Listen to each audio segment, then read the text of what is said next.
کہ عاشورہ یعنی 10 محرم کے روزے کے ساتھ جو ہے کسی ایک روزے کو ملا لینا چاہیے، چاہے 9 تاریخ کو ملاؤ یا 11 تاریخ کو ملاؤ، لیکن کسی تاریخ کو ملانا درست جائز ہے اور یہی بہتر ہے، واللہ عالم بالصواب۔ بھائی کا 10واں سوال ہے کہ یزید بن معاویہ کے بارے میں اہل سنت کا موقف کیا ہے؟ الحمدللہ اہل سنت کا موقف یہی ہے کہ یزید بن معاویہ کے تعلق سے خاموشی اختیار کیا جائے، ان پر طنز کر کے، ان کی شان میں گستاخی کر کے، انہیں برا اور بھلا کہہ کر کے، ان کی برائی کر کے ہم اور آپ اپنی زبان کو گندا نہ کریں، ان کے شان میں گستاخی کر کے اپنے زبان کو غلاظت میں لت پت نہ کریں۔ یہ اہل سنت کا موقف ہے، سلف کا یہی موقف رہا ہے، پہلے بھی تھا اور آج بھی یہی موقف ہے کہ ان کے تعلق سے خاموشی اختیار کیا جائے، نہ تو ان کی تعریف کی جائے اور نہ تو ان کی برائی کی جائے، واللہ اعلم بالصواب۔ غالباً شیخ الاسلام علامہ ابن تیمیہ رحمہ اللہ اور دیگر بڑے بڑے علماء کا یہی موقف رہا ہے اور یہ فتویٰ موجود بھی ہے، خاموشی بہتر ہے، اور دعا بھی کرنا، اللہ کا شکر ادا کرنا کہ اللہ کہ ہمیں جو ہے اس فتنے سے تو نے بچا لیا، تیرا شکر ہے کہ ہماری زبان، ہمارے ہاتھ اس فتنے سے محفوظ ہے، یہ تیرا شکر ہے کہ ہمیں اس فتنے میں ملوث نہیں کیا، مبتلا نہیں کیا، لہذا اس شخصیت کے شان میں گستاخی کرنے سے ہمیں اور آپ کو اجتناب کرنا چاہیے۔ بھائی کا جو ہے 11واں سوال ہے، صحابہ کرام کی عدالت پر نکتہ چینی کرنے والے کون ہیں؟ ظاہر سی بات ہے کہ تو رافضی ہے، شیعہ حضرات ہیں جو صحابہ کرام پر نکتہ چینی کرتے ہیں، ان کے شان میں گستاخیاں کرتے ہیں، کیونکہ ہمیں اور آپ کو کسی ادنا سے ادنا صحابی پر انگلی اٹھانے سے پہلے 1000 مرتبہ سوچنا چاہیے۔ یہ وہ نفوس قدسیہ ہیں جن کی مغفرت کا اعلان رب کبریا نے ہزاروں سال پہلے کر دی ہے، جن کے لیے جنت کی بشارت عرش والے نے دے دی ہے، رضی اللہ عنہم وارضا، رضی اللہ عنہم ورضوا عنہ، اللہ ان سے راضی ہوا وہ اللہ سے راضی ہوئے، لہذا معمولی سے کم تر درجے والے صحابی پر انگلی اٹھانے سے پہلے، ان کے شان میں گستاخی کرنے سے پہلے 1000 بار ہمیں اور آپ کو سوچنا چاہیے۔ اگر کسی حدیث، کسی روایت سے کسی صحابی کے شان میں گستاخی ثابت ہوتی ہے تو یہ بات نوٹ کر لو کہ اس روایت کو کچڑے کے ڈبے میں ڈال دو، وہ حدیث نہیں ہو سکتی ہے، وہ روایت صحیح نہیں ہو سکتی ہے۔ جن شخصیتوں کے جو ہے ان کی صداقت کا، ان کی سچائی کا، ان کی پاک دامنی کا اعلان عرش والے نے کر دی ہے، تو ہم اور آپ کون ہوتے ہیں کہ ان کی عدالت میں، ان کی شان میں اور ان پر جو ہے انگلیاں اٹھائیں؟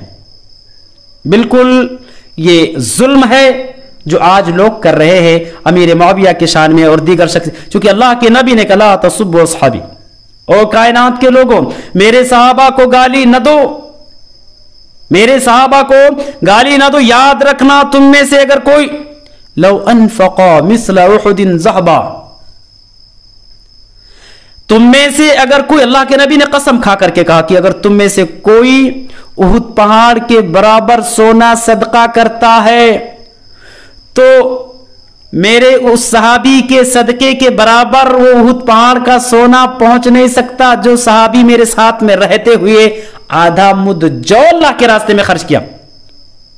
میرے صحابہ جو میرے ساتھ رہ رہے تھے انہوں نے اللہ کے راستے میں آدھا مد جو خرچ کیا ہے، اس کے برابر تمہارا احد پہاڑ کے برابر سونا صدقہ نہیں پہنچ سکتا، اس کے برابر، اس کا مقابلہ نہیں کر سکتا جو تم نے احد پہاڑ کے برابر صدقہ کیا۔ تو بہرحال یہ آپ صحابہ کی شان میں گستاخیاں کرنے والے وہ رافضی ہیں، وہ شیعہ ہیں، اور ان پر اللہ رب العالمین کی لعنت ہوتی ہے، فرشتوں کی بلعنت کی برخہ برستی ہے جو صحابہ کرام کے شان میں گستاخیاں کرتے ہیں۔ اگر کبھی موقع ملا تو انشاءاللہ العظیم لمبی گفتگو اس تعلق سے ہم کریں گے۔ اور بھائی کا مزید ایک اور سوال ہے کہ کس کس صحابی نے حضرت حسین رضی اللہ تعالیٰ عنہ کو کوفہ جانے سے روکا تھا؟ اس تعلق سے تاریخ کربلا میں، واقعات کربلا میں نے ذکر کیا ہے کہ حضرت حسین رضی اللہ تعالیٰ عنہ کو کوفہ جانے سے روکنے والے صحابہ حضرت عبداللہ ابن عمر رضی اللہ تعالیٰ عنہما، عبداللہ ابن عباس رضی اللہ تعالیٰ عنہما، عبداللہ ابن زبیر رضی اللہ تعالیٰ عنہما، ابو سعید خدری رضی اللہ تعالیٰ عنہ جیسی شخصیتوں نے حضرت حسین رضی اللہ تعالیٰ عنہ کو کوفہ جانے سے منع کیا تھا۔ اسی طریقے سے اگلا سوال بھائی کا ہے کہ حضرت حسین رضی اللہ تعالیٰ عنہ کا سر مبارک کہاں دفن ہے؟ دیکھیے اس تعلق سے کسی کو صحیح علم نہیں. اتنا کنفرم ہے کہ حضرت حسین رضی اللہ تعالیٰ عنہ کا سر مبارک سرزمین کوفہ میں ہے، لیکن وہ اسپاٹ، وہ جگہ کسی کو پتا نہیں کہ کون سی جگہ جہاں پر دفن کیا گیا. کوفہ میں ہے یہ بالیقین. بھائی کا اگلا سوال ہے کہ جب ہم جانتے ہیں کہ حضرت حسین رضی اللہ تعالیٰ عنہ اور عبداللہ بن زبیر رضی اللہ تعالیٰ عنہ نے یزید بن معاویہ کے خلافت کی بیعت نہیں کی تو بیعت مکمل کیسے ہوئی؟ ظاہر سی بات ہے کہ یہ ایک اختلافی مسئلہ ہے جس سے ہمیں اور آپ کو بچنا چاہیے، چونکہ حضرت یزید کا مقام بھی کوئی کم نہیں ہے. ایک طرف صحابہ کرام کی شخصیات ہے تو دوسری طرف ایک محبوب صحابی کے بیٹے جو یعنی پوری امت کے ماموں تھے، امیر معاویہ رضی اللہ تعالی ماموں تھے، ان کے بیٹے جن کے تعلق سے کئی بشارتیں موجود ہیں. تو ظاہر سی بات ہے کہ اس تعلق سے ہمیں اور آپ کو اپنی زبان کو جو ہے خاموش رکھنا چاہیے. مکمل بیعت مکمل ہوئی یا نہیں بیعت مکمل ہوئی، اس تعلق سے اپنا ذاتی مشورہ یہی ہے، نجی رائے یہی ہے کہ اس تعلق سے ہم اور آپ خاموشی اختیار کریں. حقیقت کا علم اللہ کے پاس ہے، لیکن ہمارا وہ مقام نہیں، ہم اس لائق نہیں کہ ان شخصیتوں پر ہم جو ہے کچھ لفاظی کریں. ممکن ہے کہ ہمارا کچھ کہنا ان کے شان کے خلاف ہو اور اس پر ہماری گرفت، ہماری پکڑ ہو جائے. لہٰذا اس تعلق سے جو ہے ہمیں اور آپ کو خاموشی اختیار کرنی چاہیے کہ ان شخصیتوں نے جب بیعت نہیں کی تو ان کی بیعت مکمل کیسی مکمل ہوئی یا نہیں، اس کا علم اللہ کے پاس ہے. واللہ اعلم بالصواب.